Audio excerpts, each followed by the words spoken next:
Hello everyone, எல்லாரும் எப்படி இருக்கீங்க? Welcome back to my channel Veni easy cooking. இன்னைக்கு நம்ம சேனல்ல ரொம்ப ஈஸியான ஒரு பொரியல் ரெசிபி தான் எப்படி செய்யறதுன்னு பார்க்க போறோம். அதுவும் நம்ம இன்னைக்கு கிழங்கு வச்சு செய்ய போறோம். இந்த மரவள்ளி கிழங்குன்னு சொல்லுவாங்க இல்லையா, அதுதான் ஈஸியா கிடைக்கும். எல்லாருக்குமே இது மார்க்கெட்ல எல்லாம் அவேலபிளா இருக்கும். ஸோ கண்டிப்பா வீட்ல ட்ரை பண்ணி பாருங்க. ரொம்ப டேஸ்டியான ஒரு சைட் டிஷ் ரெசிபி இது. சாம்பார் சாதம், சப்பாத்தி எது கூட சாப்பிட்டீங்கனாலும் ரொம்ப டேஸ்டியா இருக்கும். உங்க எல்லாருக்கும் பிடிக்கும்னு நினைக்கிறேன். இப்போ இந்த ரெசிபி எப்படி செய்யறதுன்னு பார்க்கலாம். ஃபஸ்ட்டு நம்ம இந்த பொரியல் செய்கிறதுக்கு முன்னாடி மரவள்ளி கிழங்கு 1 கேஜி எடுத்திருக்கேன் நான். அதை வந்துட்டு நம்ம தோலெல்லாம் எடுத்துகிட்டு க்ளீன் பண்ணிக்கணும். தோல் எடுக்கிறது ஈஸி தான், நைஃப் வச்சு எடுத்திங்கன்னா ஈஸியாக வந்துடும். தோல் எடுத்ததுக்கப்புறம் இப்படி தான் இருக்கும். இதை நம்ம இப்போ குக்கரில் சேர்த்துக்கலாம். நான் சொன்ன மாதிரி இது 1 கேஜி அளவுக்கு இருக்குது. இதை வந்துட்டு குட்டி குட்டியாக கட் பண்ணி வேக வச்சோன்னா ரொம்ப சாஃப்ட் ஆகிடும் அண்ட் பொரியல் வந்துட்டு கரெக்டாக வராது. அதனால் இந்த மாதிரி பெருசாக நல்லா கட் பண்ணிவிட்டு க்ளீன் பண்ணி நம்ம வேக வச்சுக்கலாம். இது கூட நான் இப்போ ஒரு 2 கப் அளவுக்கு தண்ணி சேர்க்குறேன் அண்ட் கொஞ்சமாக உப்பு. இது வந்துட்டு நம்ம இப்போது 1 விசில் வர வரைக்கும் வேக வச்சு எடுத்துக்கலாம். கிழங்கு வந்துட்டு 1 விசில் விட்டு நல்லா வேக வச்சாச்சு. உங்களுக்கு வெந்துருச்சுன்னு எப்படி தெரியும்னா, இந்த மாதிரி லைட்டாக எல்லோயிஷாக கலர் வந்துட்டு டர்ன் ஆகும். அண்ட் இப்படி பார்த்தீங்கன்னா தெரியும், உங்களுக்கு கிராக்ஸ் விட்டுருக்கும் அண்ட் நல்லா சாஃப்டாக இருக்கும். இந்த அளவுக்கு வெந்தால் போதும். இது இப்போ நம்ம தண்ணியிலேருந்து எடுத்துகிட்டு நல்லா குட்டி குட்டி க்யூப்ஸாக கட் பண்ணி எடுத்துக்கலாம். நான் வேக வச்ச கிழங்க வந்துட்டு இந்த மாதிரி ஆறுனதுக்கப்புறமா பெரிய க்யூப்ஸாக நான் கட் பண்ணி வச்சுருக்கேன். இந்த சைஸில் நீங்கள் கட் பண்ணிக்கோங்க. இப்போ இந்த கட் பண்ண கிழங்க சைடில் எடுத்து வச்சுட்டு எப்படி தாளிக்கிறதுன்னு பார்க்கலாம். இந்த கிழங்கு பொரியல் செய்கிறதுக்கு முன்னாடி நம்ம இதுக்கு சிம்பிளாக ஒரு மசாலா பவுடர் ரெடி பண்ணி எடுத்துக்கலாம். அப்போ தான் டேஸ்ட் நல்லாயிருக்கும். அதுக்கு நான் 3 காஞ்ச மிளகா அண்ட் 4 காஷ்மீரி சில்லி ஆட் பண்ணுறேன். காஞ்ச மிளகா வந்துட்டு காரத்துக்காக அண்ட் காஷ்மீரி சில்லி கலருக்காக ஆட் பண்ணியிருக்கேன். அது கூடவே கொஞ்சமாக கருவேப்பிலை. இந்த காஞ்ச மிளகா அண்ட் கருவேப்பிலை வந்துட்டு நல்லா நம்ம ட்ரை ரோஸ்ட் பண்ணி எடுத்துக்கலாம். ஒரு 2 நிமிஷம் லோ ஹீட்டில் ட்ரை ரோஸ்ட் பண்ணிக்கோங்க. அப்போ தான் இது பவுடர் பண்ணக்குள்ளே கரெக்டாக பவுடர் ஆகும்.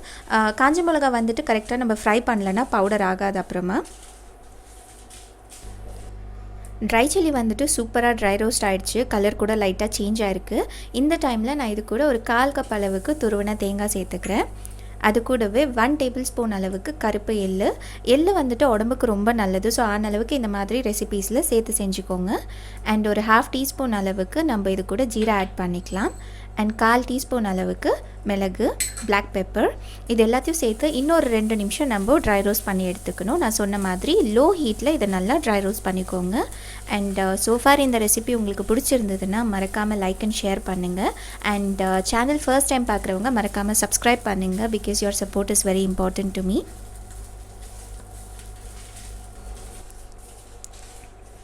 இது ஒரு 2 மினிட்ஸ் லோ ஹீட்டில் நல்லா ஃப்ரை பண்ணியாச்சு. நீங்கள் ஃப்ரை பண்ணிகிட்டே இருந்தீங்கன்னா உங்களுக்கு நம்ம போட்ட எள்ளு வந்துட்டு வெடிக்கிற சவுண்டு கேட்கும். அண்ட் நம்ம போட்ட தேங்காய் கூட நல்ல கோல்டன் கலராக டர்ன் ஆகும். அது வரைக்கும் இதை ஃப்ரை பண்ணால் போதும். பாருங்கள், நல்ல கோல்டன் கலராக இருக்குது நம்ம போட்ட கோகோனட். இது இப்போ ஆறுறதுக்காக ஒரு 5 மினிட்ஸ் நம்ம சைடில் எடுத்து வச்சுட்டு அப்புறமா அரைச்சி எடுத்துக்கலாம். ஃப்ரை பண்ணி வச்ச கோகோனட் அண்ட் காஞ்ச மிளகாயெல்லாம் நல்லா ஆறிடுச்சு. அது வந்துட்டு நம்ம ஒரு ஜாரில் சேர்த்துக்கலாம்.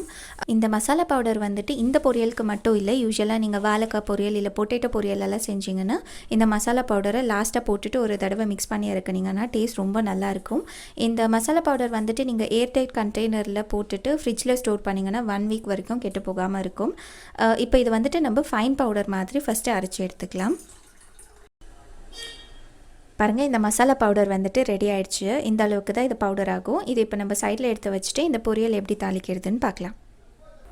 பொரியல் பண்ணுறதுக்கு ஆல்ரெடி நான் பேன் வச்சுட்டேன். அதில் ஒரு 4லேருந்து 5 டீஸ்பூன் அளவுக்கு நம்ம ஆயில் ஆட் பண்ணிக்கலாம். எண்ணெய் நல்லா காஞ்ச உடனே இது கூட நான் ஒரு 1/2 டீஸ்பூன் அளவுக்கு கடுகு சேர்த்துக்கிறேன். அண்ட் 1/2 டீஸ்பூன் அளவுக்கு ஜீரா. பாருங்கள், நம்ம போட்ட கடுகு அண்ட் சீரகம் வந்துட்டு நல்லா வெடிக்க ஆரம்பிச்சிருச்சு. இந்த டைமில் இது கூட 1 டீஸ்பூன் அளவுக்கு நம்ம கடலைப்பருப்பு ஆட் பண்ணிக்கலாம். இப்போ இந்த கடலைப்பருப்பு வந்துட்டு நல்லா கொஞ்சம் கோல்டன் கலர் ஆகிற வரைக்கும் நம்ம இதை ஃப்ரை பண்ணி எடுத்துக்கணும். லோ ஹீட்டில் ஃப்ரை பண்ணிக்கோங்க. கடலைப்பருப்பு வந்துட்டு நல்லா ஃப்ரை பண்ணியாச்சு. இது கூட ஒரு 1/4 கப் அளவுக்கு ஆனியன் ஆட் பண்ணிக்கலாம். நல்லா தின்னாக ஸ்லைஸ் பண்ணி வச்சது. அது கூடவே கொஞ்சமாக கருவேப்பிலை. இப்போ இந்த ஆனியன் வந்துட்டு நம்ம இந்த ஆயிலில் ரொம்ப நல்லா ஃப்ரை பண்ணி எடுத்துக்கலாம் மீடியம் ஹீட்டில். இது ஃப்ரை பண்ணுறதுக்குள்ளே நீங்கள் சேனல் ஃபர்ஸ்ட் டைம் பார்க்குற மாதிரி இருந்தால் ப்ளீஸ் மறக்காமல் சேனல் சப்ஸ்கிரைப் பண்ணிக்கோங்க. அண்ட் அப்படியே பக்கத்தில் இருக்க பெல் ஐக்கன் கூட கிளிக் பண்ணி ஆல் நோட்டிஃபிகேஷன் செலக்ட் பண்ணுங்கள். அப்போ தான் நாங்கள் ஒரு டைமும் புது வீடியோ போஸ்ட் பண்ணக்குள்ளே உங்களுக்கு நோட்டிஃபிகேஷன் வரும். ஆனியன் வந்துட்டு நல்லா ஃப்ரை பண்ணியாச்சு. உங்களுக்கு பார்த்தாலே தெரியும் கலர் வந்துட்டு நல்லா சேஞ்ச் ஆகிருக்கு.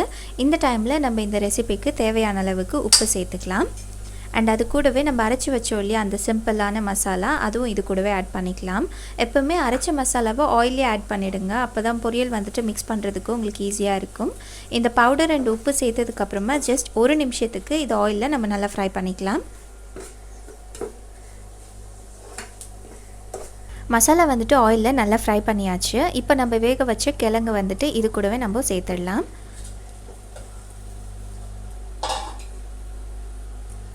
இப்போ இது எல்லாத்தையும் சேர்த்து நல்லா மிக்ஸ் பண்ணி ஒரு 2 மினிட்ஸ் நீங்கள் நல்லா வேக வச்சு எடுத்திங்கன்னா இந்த டேஸ்டியான பொரியல் சூப்பராக ரெடி ஆகிடும்.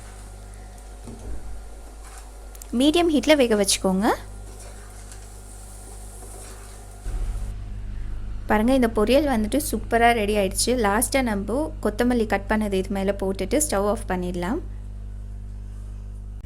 பாருங்கள், ரொம்ப டேஸ்டியான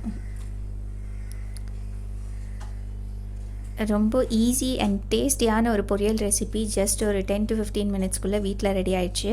கண்டிப்பாக இந்த ரெசிபியை நீங்கள் வீட்டில் ட்ரை பண்ணி பாருங்கள். ஏன்னா டேஸ்ட் ரொம்ப நல்லாயிருக்கும். இது நீங்கள் சாம்பார் சாதம் சப்பாத்தி கூட இது கூட சாப்பிட்டீங்கனாலும் டேஸ்ட் நல்லாயிருக்கும். ஸோ கண்டிப்பாக வீட்டில் ட்ரை பண்ணிவிட்டு உங்கள் ஃபீட்பேக்கை மறக்காமல் காமெண்ட்டில் சொல்லுங்கள். இதே மாதிரி வேறு ஒரு ஈஸியான ரெசிபியோட பார்க்கலாம். until then take care.